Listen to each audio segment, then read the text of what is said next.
In the headlines tonight, federal government assumes immediate control of all airports and federal facilities in Tigray.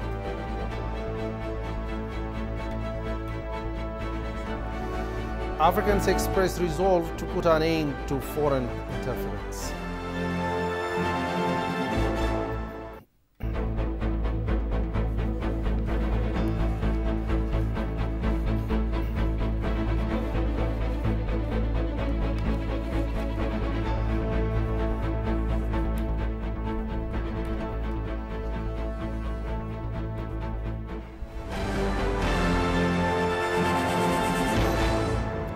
Good evening to you all. Very warm welcome to ETV News. I'm Grum Tariku.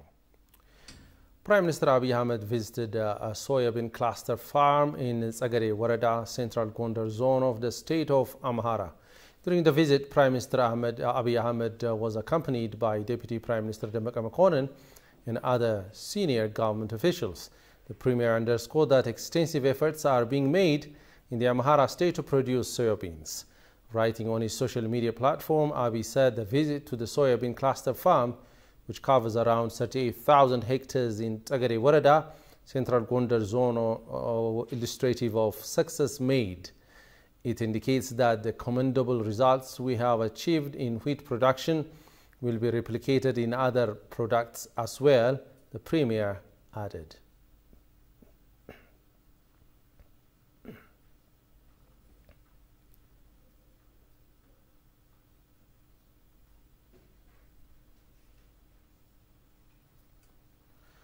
The federal government disclosed that it has assumed immediate control of all airports, other federal facilities and installations in the Rishtiv region due to grave violations of Ethiopia's airspace by hostile foreign actors supporting the TPLF.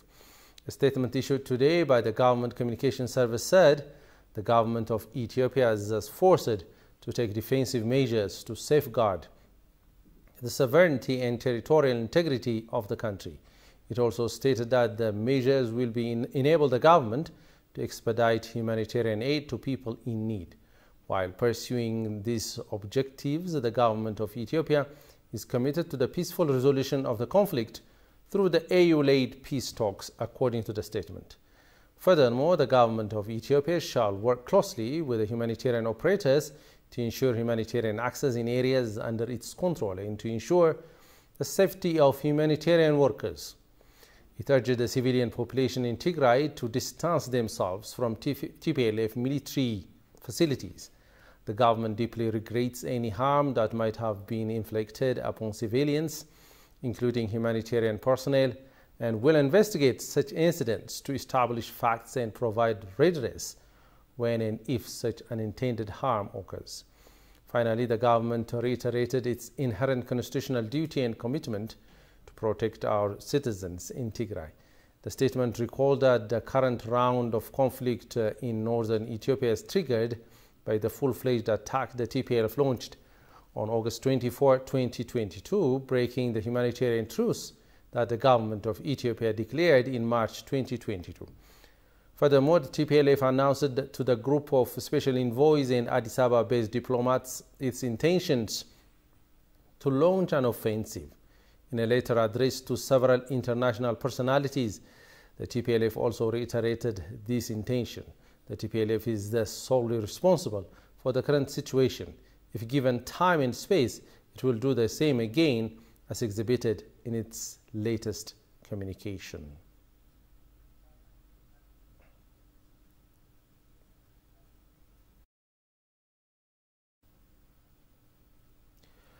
President Sahle-Work Zewde said the national flag of Ethiopia is a manifestation of sovereignty, diversity, and national integrity of the country. Members of the parliament and senior government officials have observed the 15th National Flag Day here in Addis Ababa. Abdullah Shagri has the following report.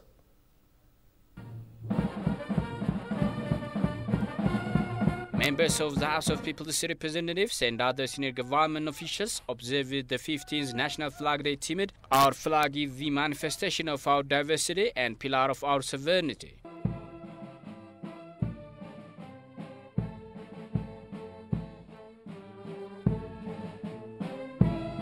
Apart from observing the National Flag Day, Speaker of House of People's Representatives Taggese Caafo said Fezei Fetisan needed to control the undue domestic and foreign pressure against Ethiopia. The people of Ethiopia have been fighting to restore the sovereignty and integrity of the country now and then. When we observe the National Flag Day, we have to recognize the past deeds and translate the nation by elevating the ongoing challenges. We have to work hard to develop the concept of nationalism and pride on Ethiopia. This is the day we rehabilitate our words to transform the nation into hate. Speaking on the occasion, President of Ethiopia Sahle-Work Zawde for her part said, national flag is a manifestation of sovereignty and national integrity of a country. ሰንደቅ ዓላማ ዜጎች ለሀገራቸው ያላቸውን ፍቅርና ክብር National flag is an instrument and national emblem of a society to show their love and dignity to their respective country. Thus, every citizen is responsible to show dignity to the nation's flag. The nation's flag is a manifestation of freedom, patriotism, and national integrity of all Ethiopians. ሰንደቅ ዓላማ የነጻነት የአርበኝነት ያልበገሬነት ታሪካችን አርማ ነው. According to the president, the national flag is not interchangeable due to a regime change between ruling parties, and it is the national symbol which is transcending between generations to generations. አንድ ሀገር የሚለይበት የሚታወቅበት አንድ ሰንደቅ ዓላማ ብቻ ነው. A nation is only identified and represented by one national flag. No more, no less. Every country is coming together under one national flag. When regimes have interchanged in our country, the color of the national flag never changed except the emblem on the flag. The color of the national flag is green, yellow and red. There is no interchangeable national flag when ruling parties are interchanging. በሰንደቅ ዓላማው መሃል ያለው አርማ እንጂ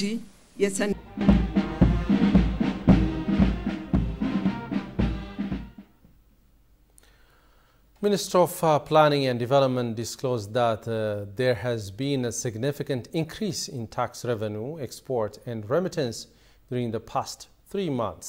The minister made the disclosure during a review of the macroeconomic performance of the first quarter of the fiscal year in Gondar town in the presence of Prime Minister Abiy Ahmed and other members of the Council of Ministers. Exports fetched some $976 million during the stated period. Johannes Van Town has the rest of the story. Take a look. A performance evaluation of main macroeconomic and ministerial offices' first quarter plans of 2015 Ethiopian budget year is conducted in Gondar city in the presence of Prime Minister Abiy Ahmed. Presenting the quarterly performance report, Minister of Planning and Development Fitsum Asafa underscored that foreign exchange flow shot up by 14% during the stated period. Agriculture contributed to some 426 million of the total 976 million USD earned from the export trade. የ2015 የመጀመሪያው ሩብ ዓመት ጠቅላላ ገቢ አፈጻጸም ከአምናው ተመሳሳይ ወቅት አንፃር የ32.94 The total revenue obtained during the first quarter of the 2015 Ethiopian fiscal year showed a growth of 32.94% compared against that of the revenue during the same period last year. A glance at the domestic tax revenue shows a rise of 32.52%. Although revenue rose dramatically, GDP performance leaves much to be desired. One way of certifying this is by looking at the share of the GDP, while another is expanding our tax base and improve our tax revenue by reforming and improving our administration. Strict supervision on contraband and stockpiling of products, the minister said, is an effective remedy for scaling up export trade to a much better degree. There has been an increase of 33% in relation to service cost and business income. ሌላው የወጪ ንግድ ነው በአፈጻጸም ያየነው በ2014ም እንደምታስታውሱት በጣም ጥሩ Export trade is another area where progress has been made. Ethiopia's export earnings for the previous year registered remarkable increase. But during the last 4 years alone, the nation earned an additional of $1.4 billion from external trade. That is an average increase of $350 million every year. Also, during the period under review, we have managed to net $976 million.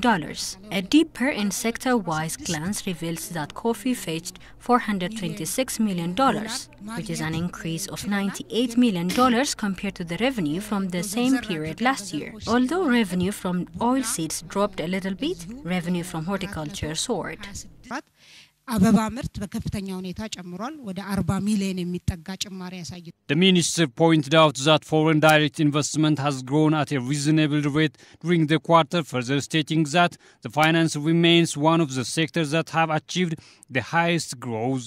According to Asafa, remittance income is one of the areas where growth has been registered. The evaluation indicated that revenue has risen by 8.6% during the stated period. The nation has collected 93.1 billion birr from tax and non-tax revenues, out of which 51% billion birr was collected from income tax. Former Ethiopian Prime Minister Hailemariam Desalegn said building self-resilience is crucial to make the motto of African solutions to African problems. During a question and answer session at the conclusion of the Tana High-Level Forum in Bahir Dar, Hailemariam Desalegn unequivocally pointed out that Africans are capable of finding remedies to the ills facing the continent. Koshumel Soha has the details. The 10th High-Level Tana Forum deliberated on Africa's peace and security issues. Various ideas have been apparently entertained and reflected on the event. Former Ethiopian Prime Minister Hailemariam Desalegn said Africa needs to build self-reliance activities to resolve African peace and security issues by Africans. He also underscored that it is important to work in determination to free from a dependency in financing AU peace and security entities. We have to work inside out. Not blame anyone. We have enough money, enough resource in Africa. So we have to fund ourselves.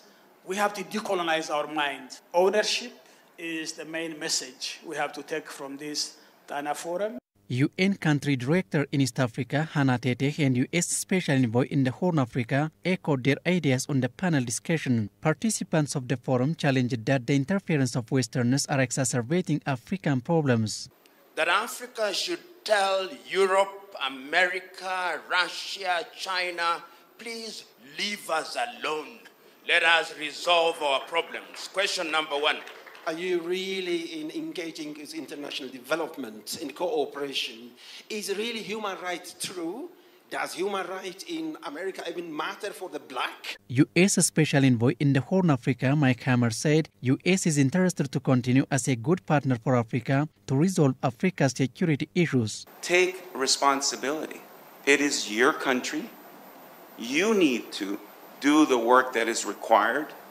Is that we recognize that we need to do better for ourselves, for our American citizens, and that we are not yet a perfect union. We may never be. Former Ethiopian Prime Minister Hailemariam Desalegn, for his part, said US's partnership is not based on Africa's interest. Ambassador Mike has said, yes, there is no other country than the United States in supporting Africa. But to me, let me ask you let me give you a suggestion. My country, Ethiopia, has been getting food aid and grains from United States for the last 40 years. And the money invested in these grains is equivalent to hundreds of billions of dollars. I would have preferred if you put that money to transform our own agriculture in Africa. We should make our house in order. UN Country Director in East Africa, Hannah Teteh, for her part, said African leaders should discharge their responsibilities to meet the growing demand of development through involving youths. Youth element of our population, the aspirational nature of youth, and the impatience, as we know, of youth. It's important for us to focus on being able to provide the kind of, if you like, both economic, social, and cultural interventions that allow them to be proud of themselves as Africans and can see that their leaders are focusing on achieving things. It means that the architecture that we have, the peace and security architecture that we have, that is quite well designed, should be used for solving problems, but should not be used for protecting regimes. Focusing the security issues, the 10th and high-level forum concluded Sunday, indicating African solutions to African problems. Meanwhile, some participants of the 10th Tana High-Level Forum told ETV that their fruitful meeting is a manifestation of Ethiopia's status as a preferred choice of conference tourism. Describing their stay in the stunning, beautiful city of Bahar Dar as remarkable, the visitors also underscored that Tana Forum has created a room to learn one from the other. Tigis Sarnisa has the following story.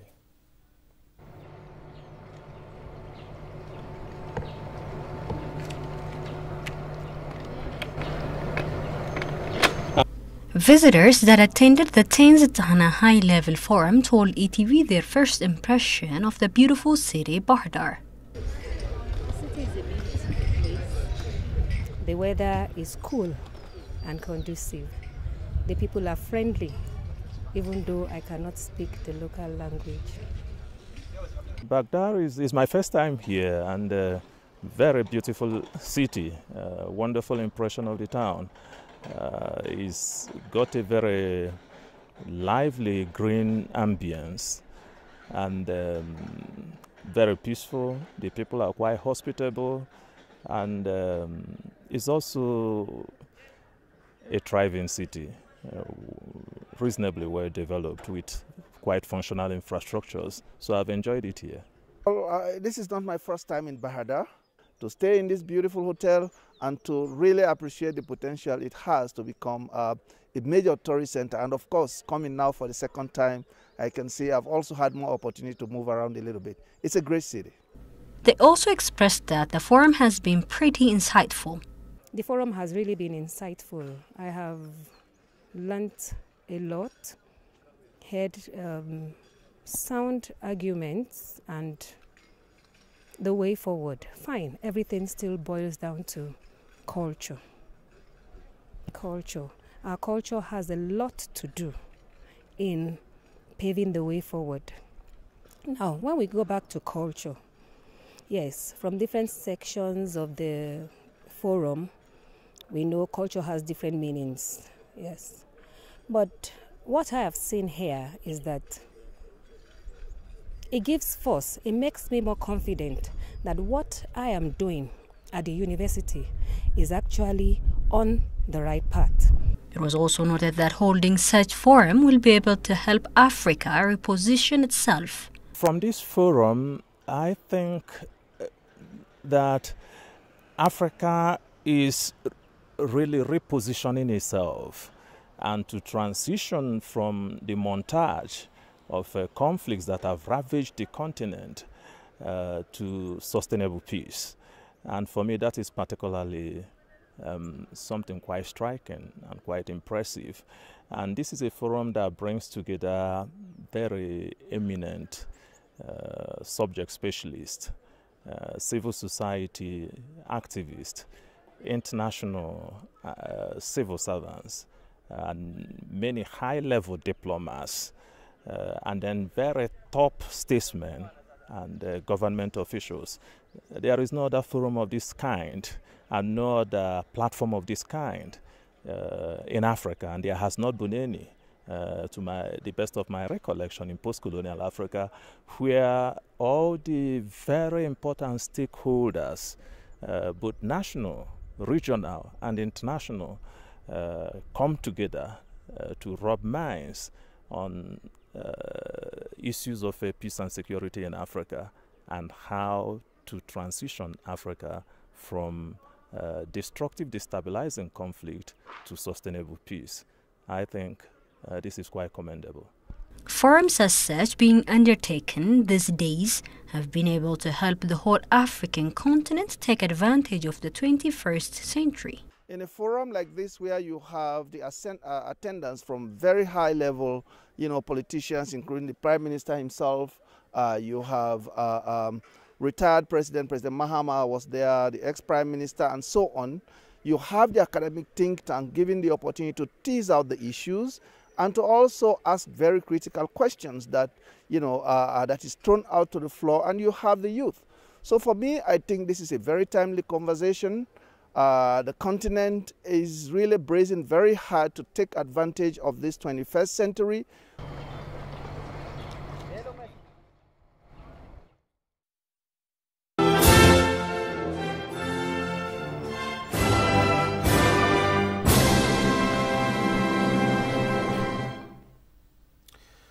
In another development, Ethiopia's ambassador and permanent representative to the United Nations, Taye Hatzqeslasse, met with International Committee of the Red Cross ICRC Regional Director for Africa, Patrick Yusuf, to discuss the ICRC's holistic approach to the provision of services in Ethiopia in light of the current situation in the country. Ambassador Hatzqeslasse expressed Ethiopia's continued commitment to facilitate humanitarian assistance and explore ways to enhance services as peace process advances.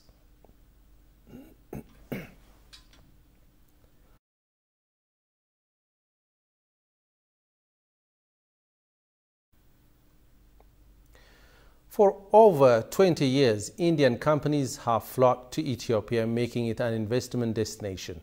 These companies are working aggressively to bolster long-existing trade ties between the two nations, according to Indian Ambassador to Ethiopia, Robert Shetkington. Talking to ETV English, the ambassador pointed out that his government is keen to recommit to enhance commercial relations with the Horn of African nation Ethiopia, besides widening the scope of scholarship opportunities for Ethiopian students. Kasau Chane brings up to the speed.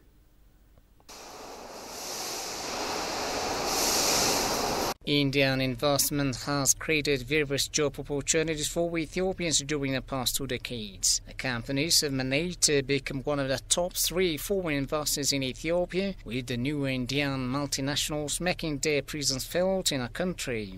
In the last 20 years, lots of private Indian investors have come to Ethiopia, and today there are 650 Indian companies registered with the Ethiopian Investment Commission. And cumulatively, according to the estimates of EIC, Indian investments are worth about $5 billion, of which we expect $3 billion are on the ground. And all Indian factories combined have given employment to 75 Ethiopian nationals. So that is why our business relations are very visible. The ambassador also reaffirmed that the government of India will expand the current scholarship opportunities for Ethiopian students by way of helping scale up the education sector. The next important aspect would be education. During imperial times, there were tens of thousands of Indian teachers, mostly from the state of Gujarat, who came and taught in secondary schools in Ethiopia. So invariably, people from the older generation would recall their Indian science or mathematics teachers. Yes, school teachers have left. Today, we have about 1,200 to 1,500 Indian faculty in Ethiopian public universities. So education is important, and as you yourself know, that since you have studied in India, you would agree that Ethiopian students form one of the largest group of students from Africa studying in India.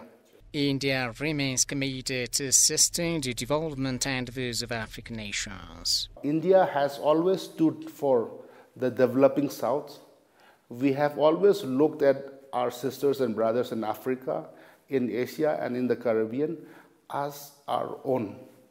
Indian companies have cast their eyes on such sectors as agriculture, floriculture, engineering, plastics, manufacturing, cotton and textiles, among others. Ethiopia's extraordinary and plenipotentiary ambassador to the Islamic Republic of Pakistan, Jamal Becker, visited flood victims in Sindhi province, Tent City district, and provided basic necessities like food, medicine, shelter, and non-food items to over 8,000 people there. The ambassador expressed his sadness and pain over the disaster that occurred in the country. Ambassador Baker urged the international community to step up support for flood victims after recognizing that Pakistan cannot handle the scenario caused by flooding on its own. On the other hand, the ambassador has had a fruitful conversation with management of Tent City, elders and religious figures that enabled him to comprehend the situation there and the alarming circumstances that require the attention of the entire international community. The ambassador, along with other officials, distributed basic food, medicine, shelter, water, biscuits and toys to children.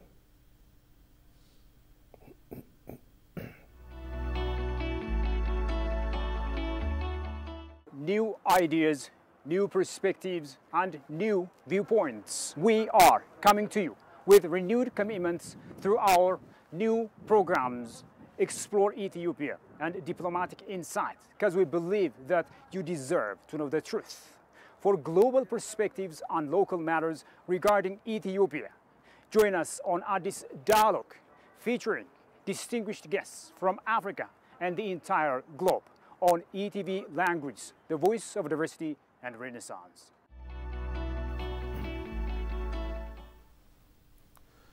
And finally, fishermen fear the worst from new gas terminal. In Senegal, a new offshore gas terminal located in the Atlantic Ocean about 10 kilometers off St. Louis is beginning to upset fishermen who are lamenting the loss of an area rich in fish. Abtam Ashagri has more from Africa News. A new danger may be looming on the horizon. At least that's what Senegalese fishermen fear. The new offshore gas terminal visible through the morning mist cloaking the Atlantic Ocean, where Senegalese meets Mauritania, is the threat. The launch of gas production is expected to start next year, as it draws closer the Secretary General of the Fishing Union braces for the worst, meaning the end of any fishing activity in the area. Cohabitation is impossible. Once gas extraction begins, it will mean death for St. Louis's fishing sector. Because St. Louis is the capital of fishing, if you take into account the number of boats in St. Louis, the types of fishing found in St. Louis, they exist nowhere else. But the fishing area is very small. It is practically stuck between the mouth of the river and the border with Mauritania, where there are coast guards who've already killed 19 fishermen. Lately, seafarers have seen their catch dwindle. The authorities stepped up their control over the offshore platform, and a security perimeter has been set up, the great displeasure of fishermen, who said the area is precisely where most fish is found. The gas project has also drawn criticism from environmental groups. No one can deny that resource exploitation has and will continue to have impacts on our environment. There will also be social impacts, and when you see the communities that live next to where the resources will be exploited, especially here in the fishing village of Ngendar in St. Louis, we feel people are concerned. We see the discrepancy between the billions that we are told will come from the extraction of offshore gas and the poverty that you can see around you. Senegalese gas discoveries account for 0.5% of world reserves, but the country's energy and oil minister said they were important enough to radically change the economy and industrial fabric of the nation. Over now to a quick reminder of the headlines. Federal government assumes immediate control of all airports and federal facilities in